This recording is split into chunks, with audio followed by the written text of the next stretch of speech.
This is the Sic Em Podcast. The Sic Em Podcast is a production of Baylor Athletics. Now, here are your hosts, Brooke Bednarz and the voice of the Bears, John Morris. Man, I really miss our student athletes. I really, they provide such energy, at least for me personally.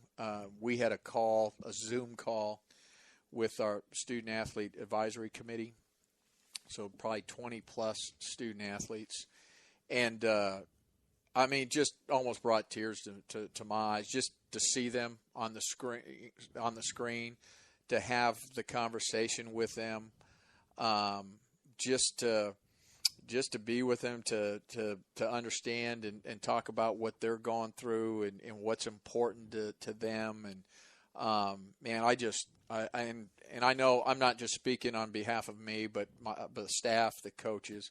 I'm really looking forward to seeing our student athletes. And I don't even know if the new normal, if we're not going to be able to provide hugs, but man, I hope we can. And I'm looking forward to hugging our student athletes and letting them know how much we love and care for them.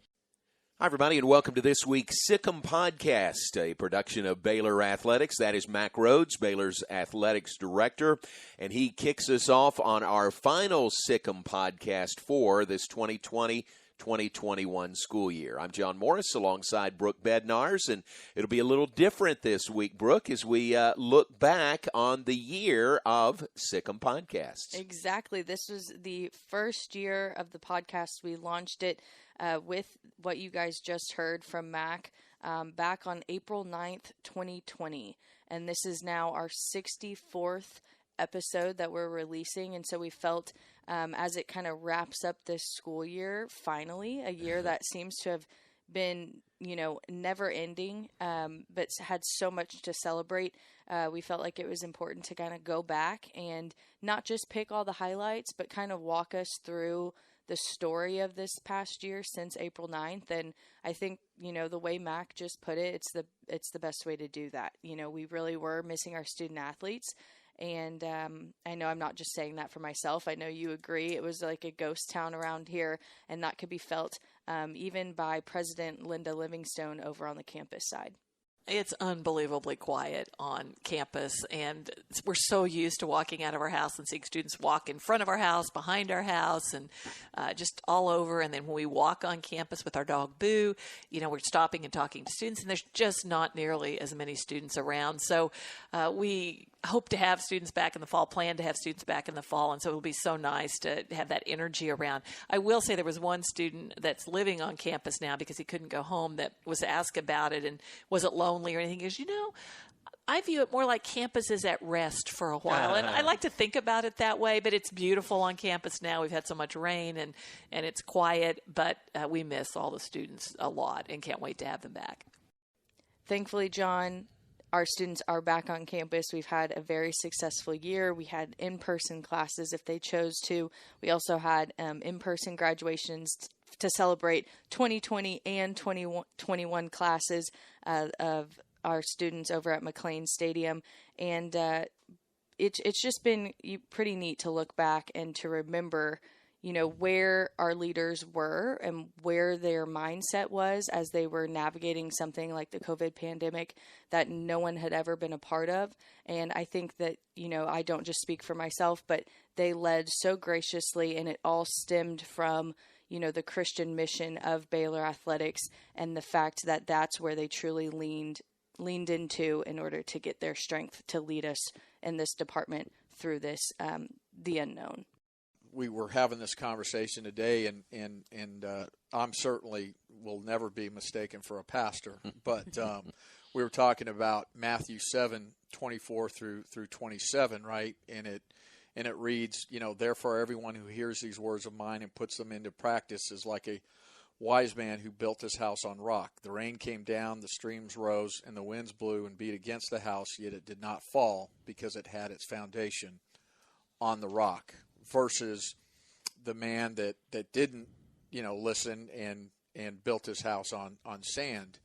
And really for us, I think that galvanizes who we're trying to be in terms of an athletic department, that we're genuine in terms of our belief, our walk with God, our walk with Christ, and that, when you face crisis, right, you find out really quick, did you build your house on rock or did you build it on sand? And we are far, far from perfect, but I am so proud of all of our staff. I am so proud of our student athletes, because I think we're trying and we're working really hard to build our house on rock. So much great leadership through this year of COVID and the pandemic, from President Livingstone to Mack Rhodes. Think about the year for Kenny Boyd. He's our Associate AD for Health and Wellness. And we had a lot of health and wellness issues over the past year, but Kenny did a terrific job, as did Dr. Monique Marsh-Bell. And here is from June 10th of last year, part of our Sic Em podcast with Kenny Boyd and the challenges that he is facing. As an athletic trainer, if someone gets hurt and tears an ACL or breaks an arm, there's a typical, aside from a few complications, there's a typical timeline and a plan of action as to what to do to get that student athlete back on the field or court. But with what's going on right now, there's no real plan. There's no real outline. You've never had to deal with anything like this before. So how has that been, kind of taking the mindset that you have from your time as an athletic trainer and approaching this very unknown situation? It's a great analogy. I think that, where I draw to in this conversation is, take the ACL for an example. Recovery for an ACL for an athlete is, they're anywhere from 6 to 12 months. You can talk through kind of some norms around that. That's a long time for an 18-year-old to think about what they have to do for a year to prepare themselves to be healthy again. And so you compartmentalize that into different checkpoints, different goals throughout that time. And so you start to break up that year to, weeks or a few months at a time. And I feel like that's where we are right now. We're, if you try to get down to what October, November is going to look like, you just really would drive yourself, bonkers, just trying to think about all the things that you have to figure out. But if you focus in on what's the task at hand, getting the kids back on campus, getting our coaches back in their offices and planning for their years, and our staff back together, that's our primary objective right now. We are putting plans together for what the fall looks like, but I think what everybody's understood and what I've started a lot of my meetings with is what I'm telling you right now is going to change tomorrow. So we need to be flexible enough and not so rigid that in our plans we can't adjust. And you learn that through taking an athlete through an injury rehab. Everybody responds to an ACL recovery differently. And if you don't approach it that way, that you're treating the individual and not the injury, then sometimes you lose sight of that.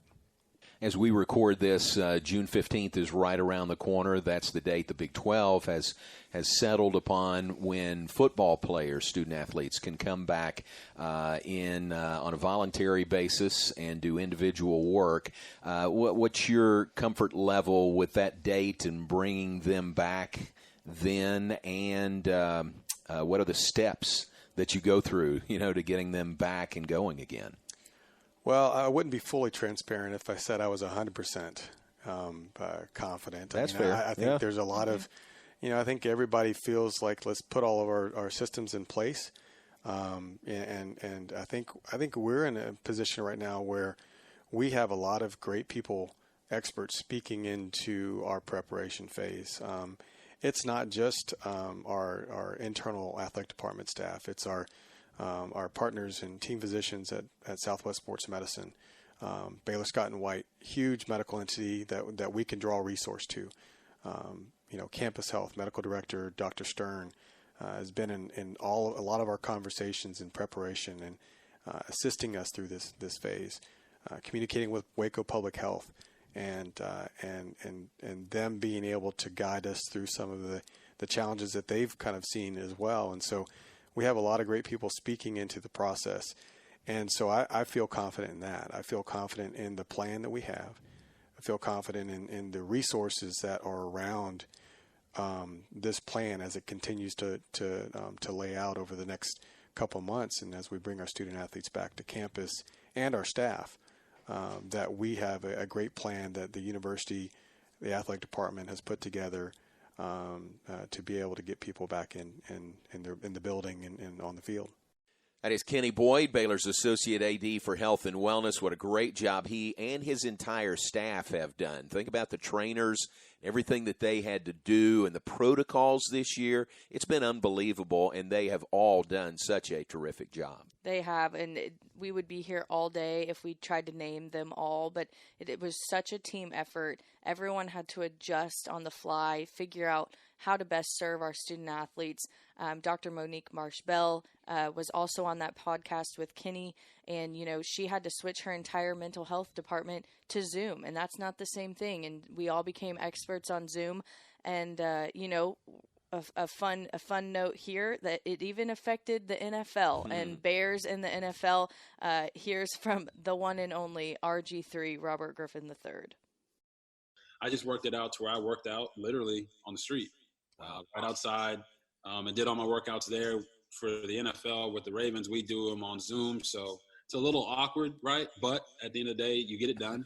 And coach is sitting there counting your reps and counting your rest time, and I just did that. And they sent us some equipment, so I've been literally working out, like the what do you call them? The grease heads or the juice heads, right in the middle of the driveway at my house, and all the neighbors are looking at me like, "What is this guy doing?" And so it's been interesting, and I've probably run on concrete way more this off season than I probably have in my life. But you have to do what you have to do to stay ready and get ready to go. So I was able to, now that some things are starting to open up, I've been able to go to SMU. One of our receivers who was drafted, James Prochet, went to SMU. And,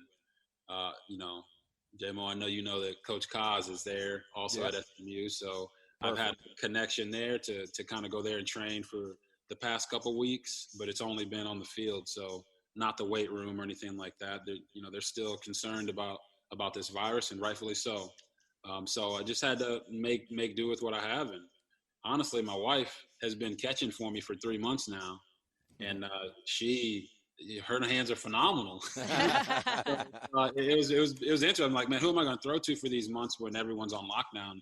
And I got my wife some gloves, and she's been catching for me for 3 months. And it showed up because my first day throwing with our guys, I was on point and I was ready to roll. So she's a big part of this offseason for me. John, I don't think RG3's wife will ever forget being his wide receiver out in their neighborhood streets. I don't think any of us will ever forget this past year, what 2020 and 2021 turned out to be. But I definitely have a feeling that men's golf coach Mike McGraw will remember it better than any of us ever. Yes, I have no question about that. One of the podcasts over the summer, this goes back to July 29th of 2020. We sat down in his office with Mike McGraw, Baylor men's golf coach, and one of the subjects that to me is just so fascinating is his linear continuum memory. Well, believe it or not, I came up with this when I was 7. I was explaining this to my assistant coach at Oklahoma State because he said, how do you have this memory? Right.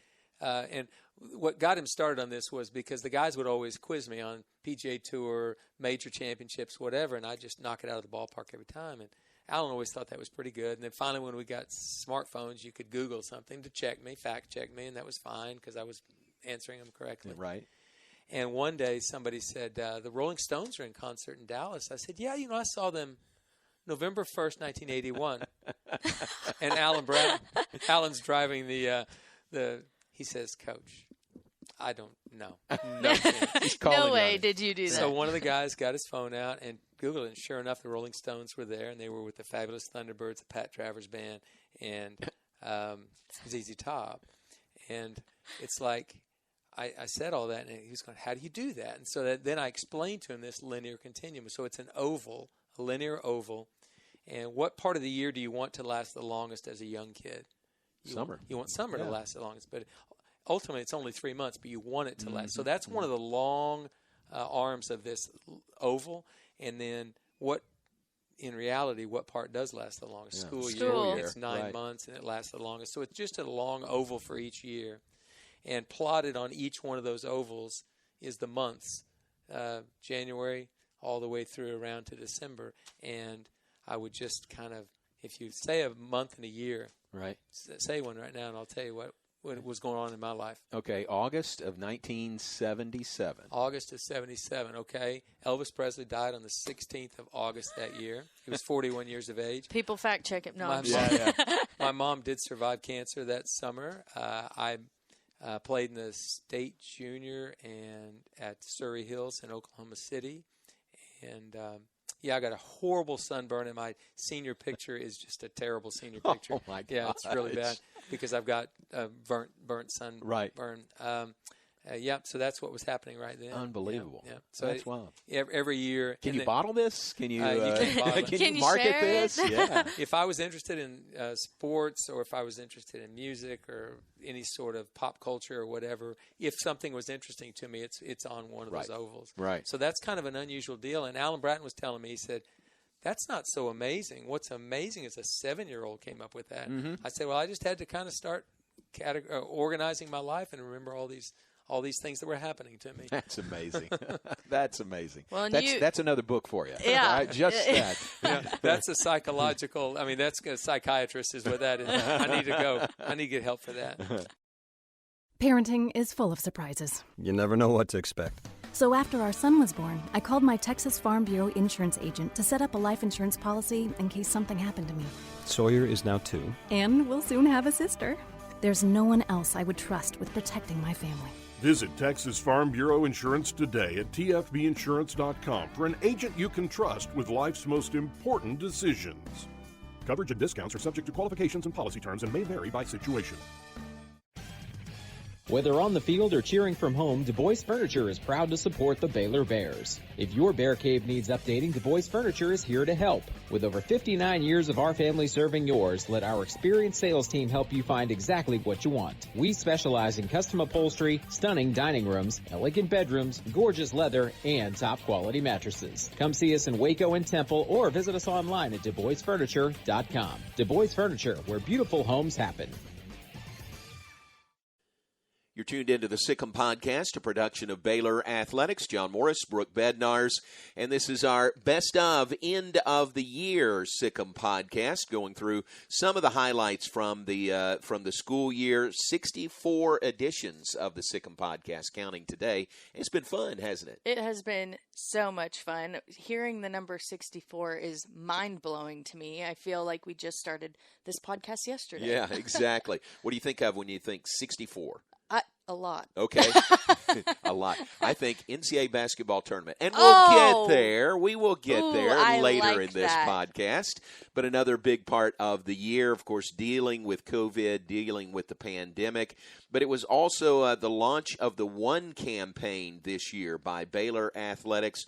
And it was a year of, a lot of attention paid to social injustice, racial equality, those really hot topics, really important topics. But it was interesting that Baylor was ahead of the game, really, with the One campaign. Exactly. The One campaign wasn't something that was started in a reaction to what was going on in the country. It was really part of a greater plan that had been started even years before that was focused around justice, equality, and love, mainly from the Cultural Humility Working Group led by Corey Pinkett, Assistant AD for Character Formation, as well as Joe Gonzalez, Director of Digital Media here at Baylor Athletics. And they did such a great job, and we had them on the podcast. It was early September 10th of 2020. They described the One patch that was on Baylor warm-ups, Baylor shirts. It was on warm-up shirts for all of our sports. It was very prevalent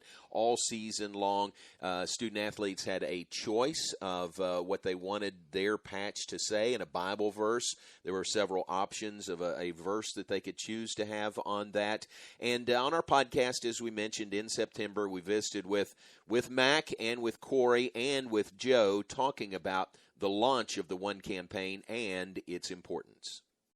And everyone continues to read up more on this one campaign and everything that Baylor Athletics is doing to further unite not just our department, but the community around us. I do want to ask you your thoughts and opinions and just how proud you are of the fact that our athletic department has already been taking steps forward with the Cultural Humility Group and the fact that we've been having staff huddles and those conversations as well that are going to continue. And this campaign just continues to boost that effort forward. Well, Brooke, I certainly appreciate that question. And, I couldn't be more proud of our student athletes and our staff and our coaches.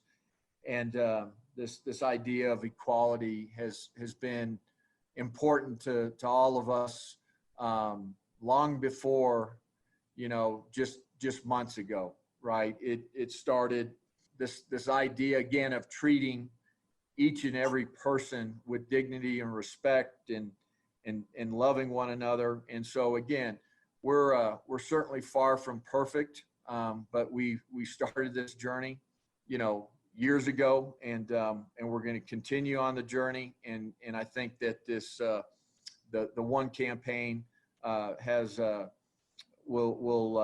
will allow us to even move, further forward and faster and again together. So I'm excited about it and certainly really, really proud of our student athletes, our coaches and staff. Corey, how did they feel about the fact, because they get to make a couple of different choices when it comes to this stuff. They get to pick the Bible verse, they get to pick the word on the shirt, and so therefore they're having a say in this, and it goes back to one. Everyone is a part of this together. It's not just the staff kind of pushing this forward, but the athletics, the teams kind of going with us. Did they like that? Was that a positive response as well? Here's what's interesting. The student athletes have there's just a lot of energy around them right now. A whole lot of energy, a whole lot of passion. And what's interesting is when we showed this to the teams, one of the student athletes sent me a direct message, and she said, "One was what I threw out in our SAC meeting. Like, we chose one." And I said, cool. We did. Yeah. How awesome is that, right? Like, your voices were heard, and that was one of the options that was considered, and it ended up being selected. That's really cool. And I couldn't remember who it was until she texted me, but I thought that it came from a student. So I do think that they appreciate the opportunity to be able to have a voice into what the scripture will be or what the shirts will look like. And we'll see what that looks like team by team, but they appreciate that because I believe we have a lot of our student athletes right now who are very passionate about wanting to see change, who are very passionate about wanting to have actions outwardly displayed that are showing that we're on board with moving forward and eliminating social injustice and racial injustice. And regardless of what teams we play for or what our ethnic background is or what our socioeconomic status is or where we come from, like, we're all standing together for this. And I believe that them having the opportunity to choose helps provide them with a platform to be able to take action. And then, as has been mentioned regarding the campaign, there's a variety of other ways the teams will be able to take action as well. So I do think that they're in favor of that, and I'm excited to see the shirts and how things move and what's selected and what they choose to do. But they're excited, but I would say beyond just the one campaign, I've seen a different type of student athlete this fall. And it's a group of students that are saying, we want to be a part of the change. We want to use our platform in a positive way. And I mean, and this evidence, 2 weeks ago, they did a student-led walk, got almost 300 people from our athletic department praying and walking and talking about social injustice. So if that's not evidence that our students are like, yes, let's go, I don't know what is. So I do think, Brooke, that this will be a great step towards the right direction. And I think that they're fully on board with that. And some of them are going to be like, this is a great step, and now let's do a whole lot more. And some will be like, this is a great step, let's do a little more. But I do think it's something that all of them can rally around and something for our athletic department to rally around and be ready to push forward. It's a calling that's kept us free. It's a place to belong What's the calling? It's doing a job that makes a difference. Serving your community and your country. It's part-time service where the impact is full-time. What's your calling? Air Force Reserve. AFReserve.com.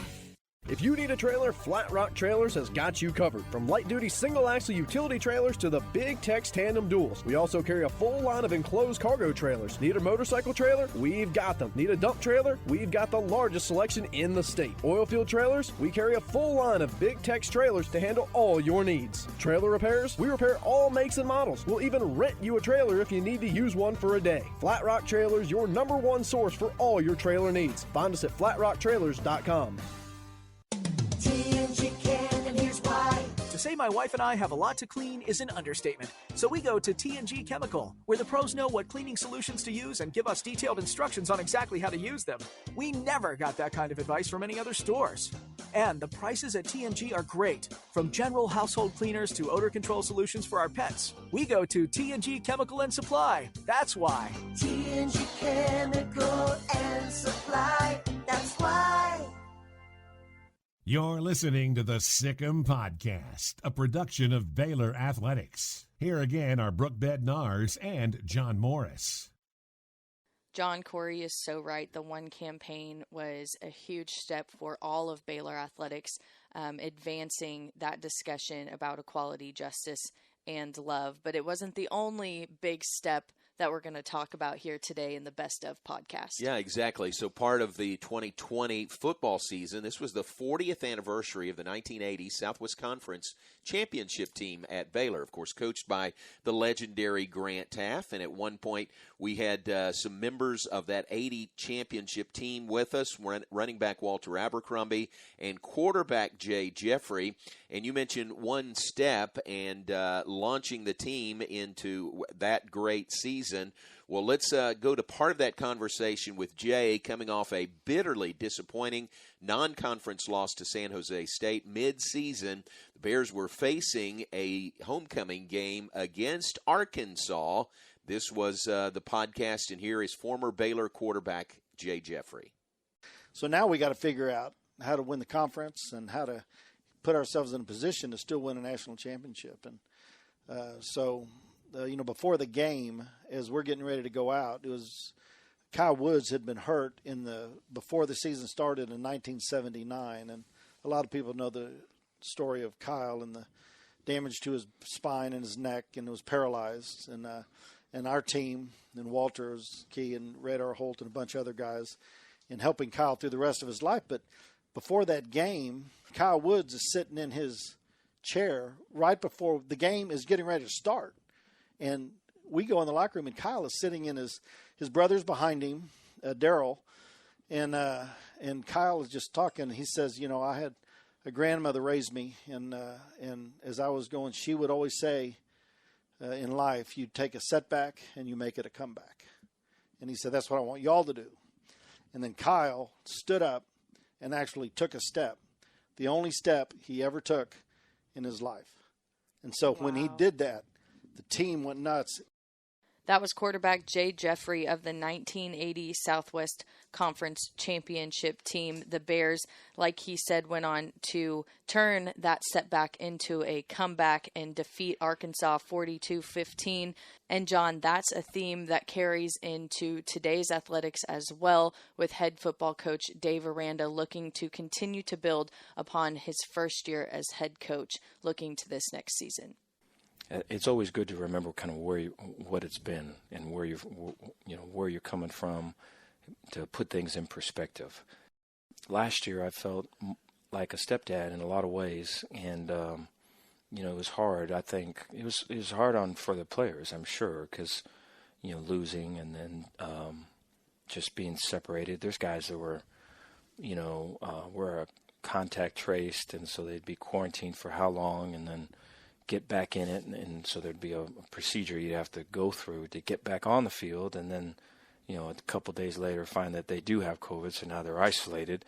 And so just to go through all of that with just the outcomes that we had, and So I feel for that on their side of it, just the trying to get to the year previous, and then for me, right, trying to get the real connections and to get the that team feel was always just such a struggle, because you'd want it to be something, and you'd work really hard, and you could feel that it just wasn't as much as you tried. And so I don't know. I've not been a stepdad, but I empathize with others, and I could see that it could be like that, where you just want to have that connection or that feeling or that recognition, and you just, it hasn't been earned yet. But certainly happy where we're at. Things definitely more normal for Coach Dave Aranda in Baylor football. They had a full spring practice. They're going through summer workouts right now and preparing for a September 4th season opener for 2021. We should let you know that Baylor football season tickets are available now at BaylorBears.com or at 254-710-1000. And one more thing to note is that McLean Stadium, as of now, is expected to be at 100% capacity. John, that is something we've been hoping to be able to say for a long time now. So be sure to go get your season tickets, and we will see you at home for the opener on September 11th. Looking forward to that. From one head coach to another head coach. How about the season for Michael Woodson in Baylor men's tennis? They just are so appreciative of the opportunity to be here at Baylor and to be competing together for something bigger than themselves. That it's an interesting group, because we have a large team. We have 14 guys. We have 5 super seniors. We have 5 freshmen, and everything in between.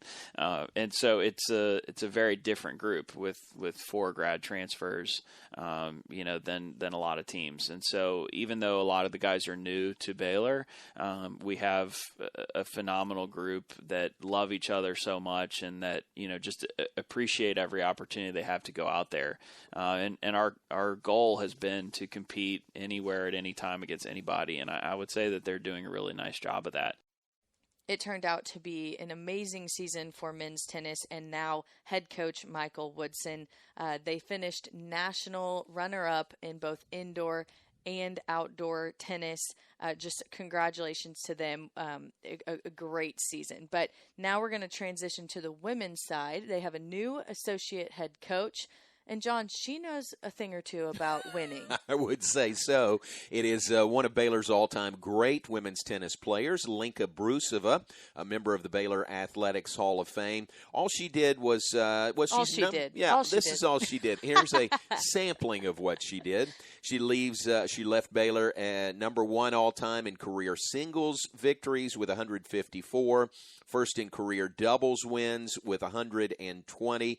She was a 3-time All-American in doubles, a 2-time All-American in singles. How about this? Helped Baylor sweep Big 12 regular season and tournament titles every year of her Baylor career. So 4 straight years. That was 2007 and 2000 through 2010. But one of the things we talked to Linka about was the impact Baylor had on her spiritually during her time here. I got saved at Baylor, my junior, senior year, and so definitely that road started at Baylor, and then everything that I went through had a reason. Me from Tommy John surgery to me not being a professional tennis player, which now looking back, it was the greatest thing that happened to me. To being going to Tulsa and then coming back. I mean, everything. It's definitely like Joey said. My plans were far worse than what God had planned for me. So I'm beyond grateful. And yeah, it is a huge part of, who I am. And I believe I'm a better coach because of it. And that's why I'm also another part why I'm excited to come back to Baylor, because Baylor is such an amazing Christian university, and it's exciting to be back and be able to, even talk about this. So I love that. In Texas, there's pea-size hail and baseball-size hail. Guess which one hit our house? We didn't even know where to begin, but we called our Texas Farm Bureau insurance agent, and he was so reassuring. He knew exactly what to do to get our house back into shape and our lives back to normal. Now, we're even more thankful for the roof over our heads. Visit Texas Farm Bureau Insurance today at tfbinsurance.com to insure your home for Texas-size weather. Coverage and discounts are subject to qualifications and policy terms and may vary by situation. I hate my job, but I don't mind getting up in the morning. I dread each day, but I can't wait to get out of bed. You ask me why, and what I'll say to you is true. Well, you can get breakfast tacos at Rudy's Barbecue. Scrambled eggs and brisket, they ain't fooling around. Sausage wrap, son, they're the best in town. Barbecue for breakfast, yes, it's true. Put a smile on your morning at Rudy's Barbecue. Next in line. This is the Sic Em Podcast. Here again are Brooke Bednarz and John Morris. You know, John, after a season last year that was cut short due to the COVID pandemic, I think it is perfectly acceptable that they had the best confetti shower that Coach Felicia Mulkey has seen for the 6th straight NCATA National Championship for Baylor Acrobatics and Tumbling. They deserve all the confetti after that.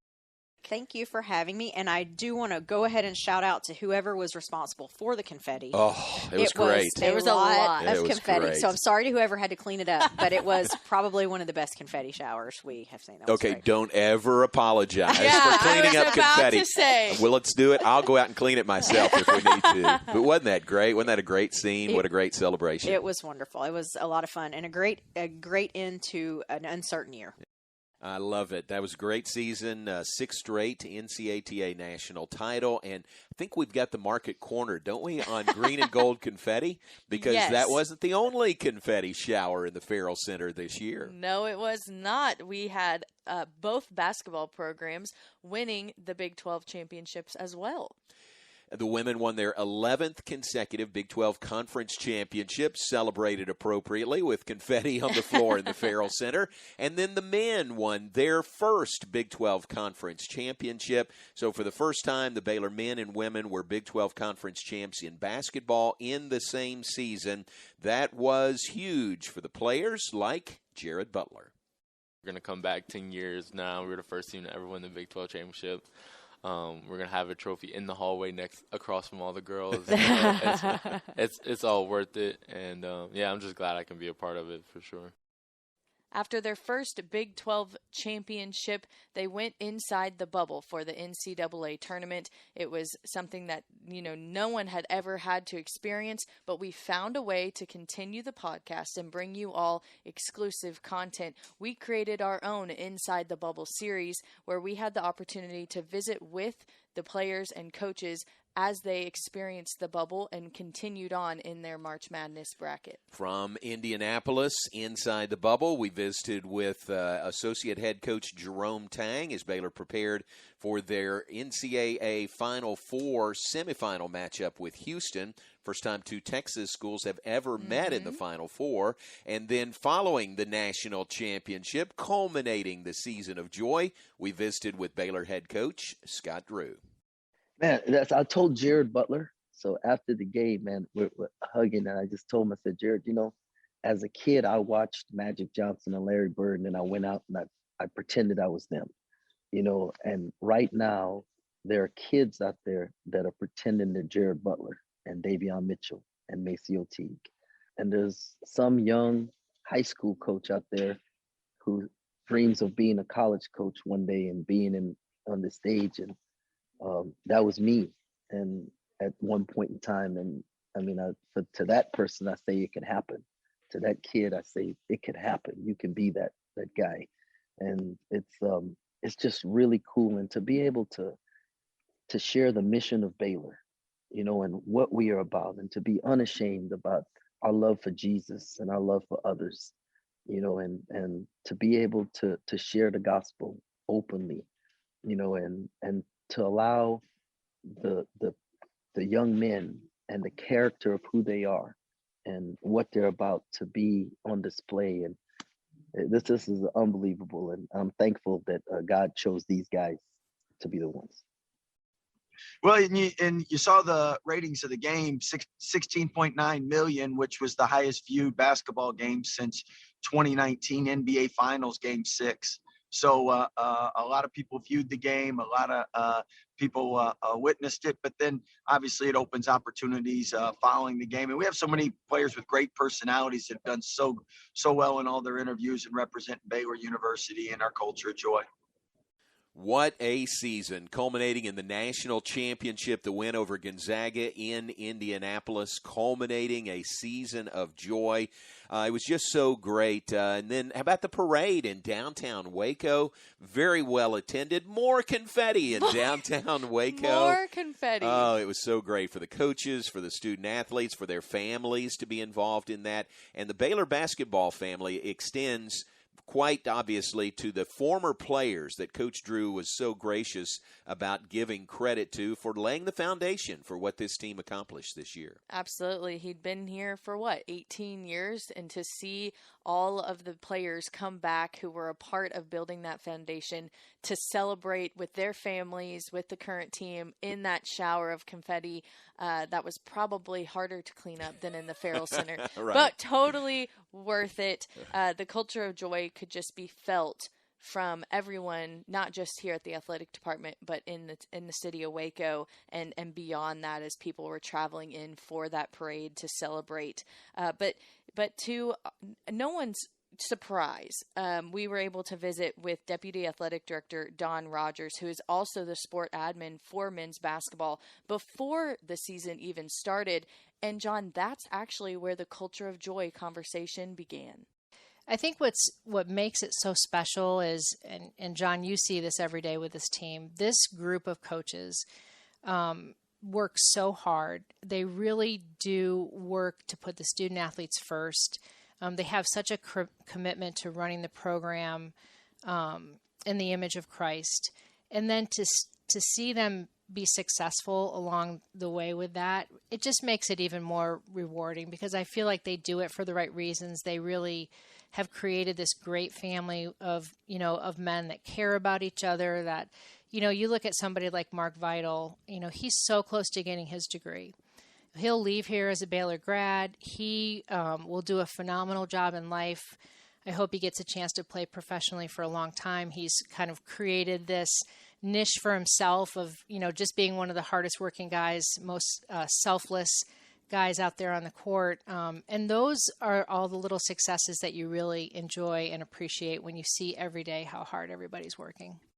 Just so happy for Mark Vital, all the players on this Baylor team, what they accomplished this year. Just a great accomplishment for Baylor men's basketball. Mark we should update you and let you know he did receive his degree. He walked at graduation, becoming the first member of his family to receive a college degree. Definitely new beginnings there with Mark Vital. Absolutely. New beginnings for Mark Vital and the rest of our student athlete graduates this year. But we can't just stop there. The new beginnings continue with the Lady Bear basketball program and welcoming new head coach Nikki Collin. It's this place. It was not I didn't go to the WNBA because I had aspirations of being a WNBA head coach. I went to the WNBA because it was an opportunity to work with Kurt Miller at Connecticut, who is a good friend and a mentor and someone that I'd always wanted to coach with. It wasn't necessarily a destination. And 2 years later, I was a head coach in the WNBA. But, it's about individual opportunities. It's about the right place at the right time. It's about what's best for your family. And this was just too good an opportunity to pass up. Whether I'm the next legacy at Baylor or a footnote in Baylor's history, when I hopefully retire from here, I want people to feel like they were treated right, that they were loved, that I poured into them. And not just this team, but this community and this university. And, I want to touch so many different areas while I'm here. New Baylor women's basketball coach Nikki Collin. She has hit the ground running, and it's great to see how she already fits in so well. I mean, she recognizes the culture here at Baylor and the four pillars, and she is bought into that completely. She's a great fit as one of the newest hires here in Baylor athletics. John, I think we'd be here all day if we tried to name all of the new faces here at Baylor athletics. We're thankful for them all, though, but we did get the chance to visit with Senior Associate AD Athletics Chief of Staff Jill Van Zee, and she spoke to the heart of our executive team here at Baylor Athletics and why she is so thankful and why I think she worded it well for us too, why we are so thankful to work for them and for Baylor Athletics. I've walked alongside some difficult situations, and I know the heart of this team and the individuals within this team. And I've said that, in conversations with them, in conversations with campus partners, I know the heart, and everybody wants to do right. Everybody wants to do the best for student athletes, the best for the department, the best for the university. And so I think the beauty of the chief of staff position is that foundationally is already there. Now we just work on enhancing it. How do we get better? How do we do it better? How do we, cream of the crop?